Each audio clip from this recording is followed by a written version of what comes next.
Welcome back to the fourth and final part of the Power Max Mini Challenge from Donington Park.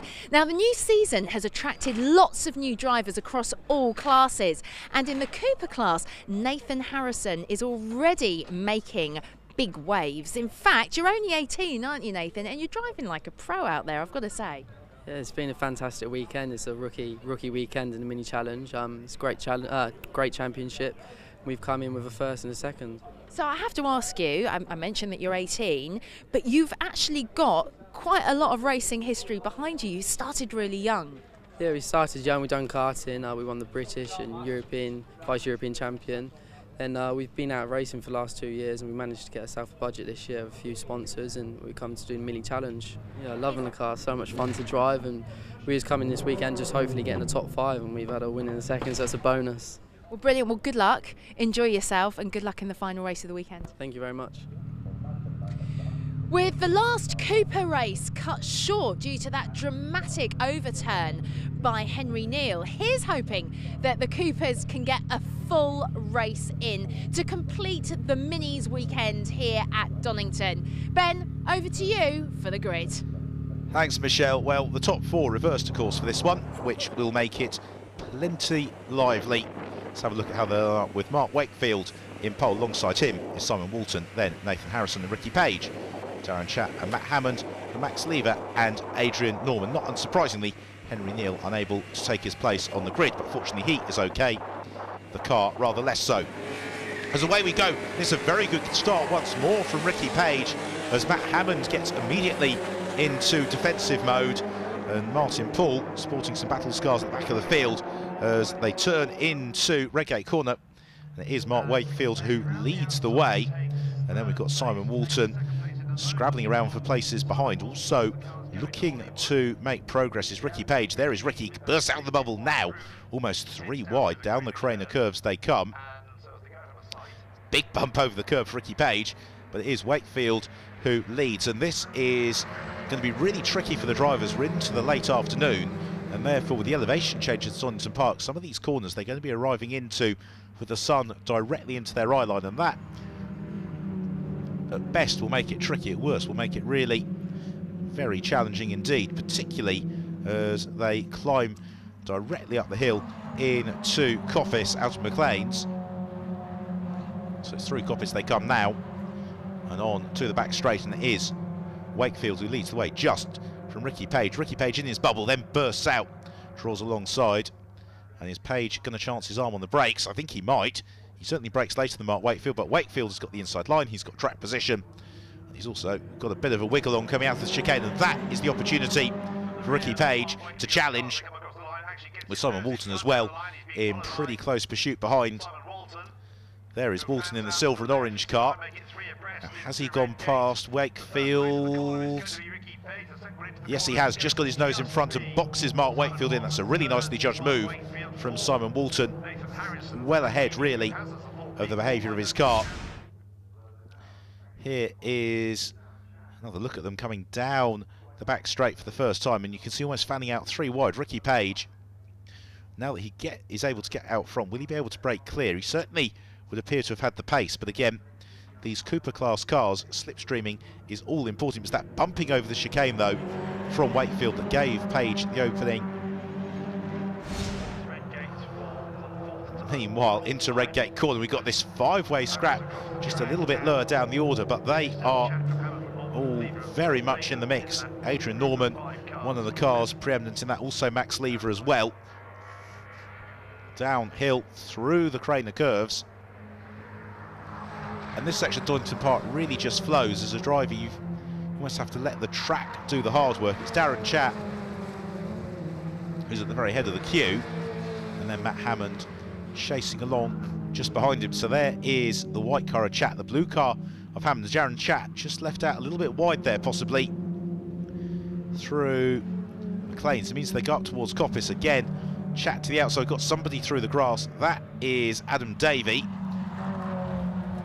As Darren Chatt runs off into the gravel trap, and Darren Chatt in real trouble. Spins sideways, he'll rejoin, but he's lost about 7 places, maybe even more as a result of those adventures. And now it's turn of Adrian Norman to the inside of Matt Hammond.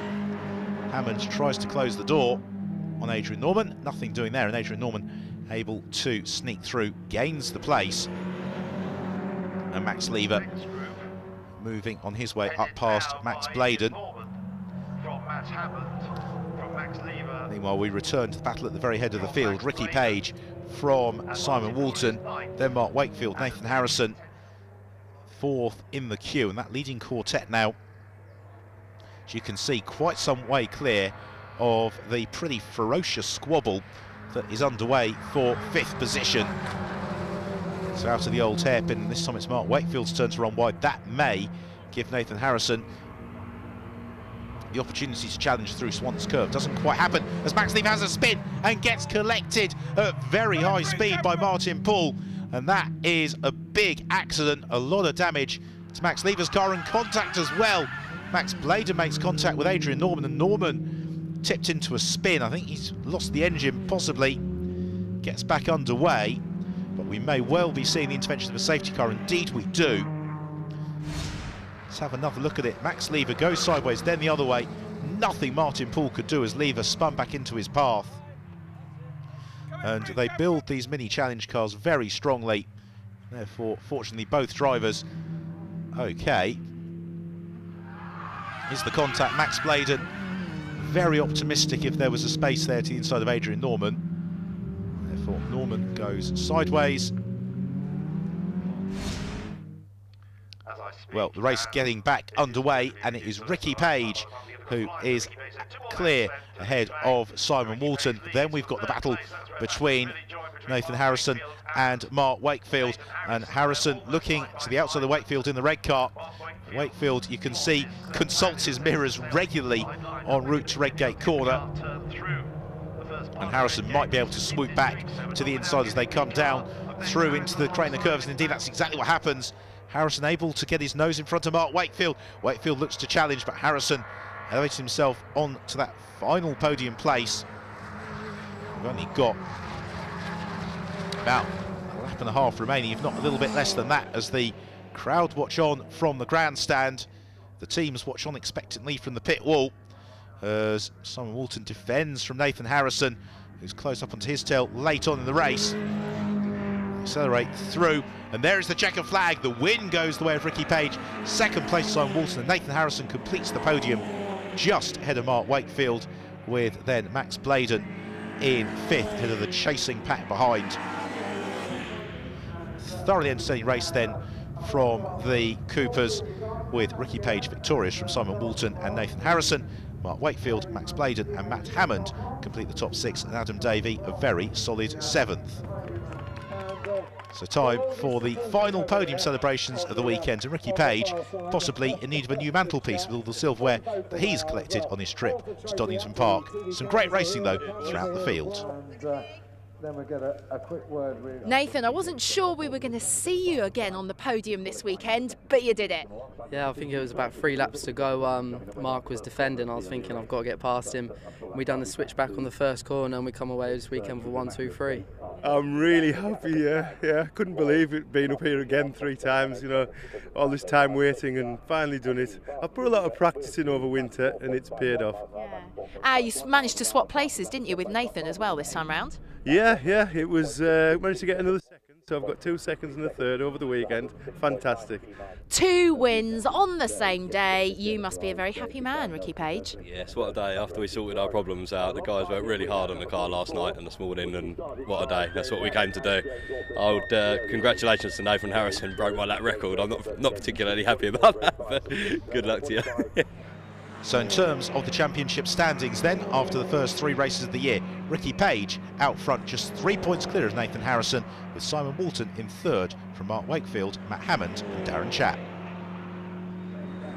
Another Cooper race not without incident, but nonetheless, what a great weekend for Ricky Page. And in fact, all the drivers across all classes. It really has been superb here at Donington Park. So, The next round for the JCWs and the Generation 3 F56 is going to be at Brands Hatch. When it comes to the Coopers, it will be at Rockingham. I do hope you can join us at those races. In the meantime, don't forget you can check out our website, also the Facebook page and Twitter for all information and all things Mini Challenge. But for now, from Donington, it's goodbye.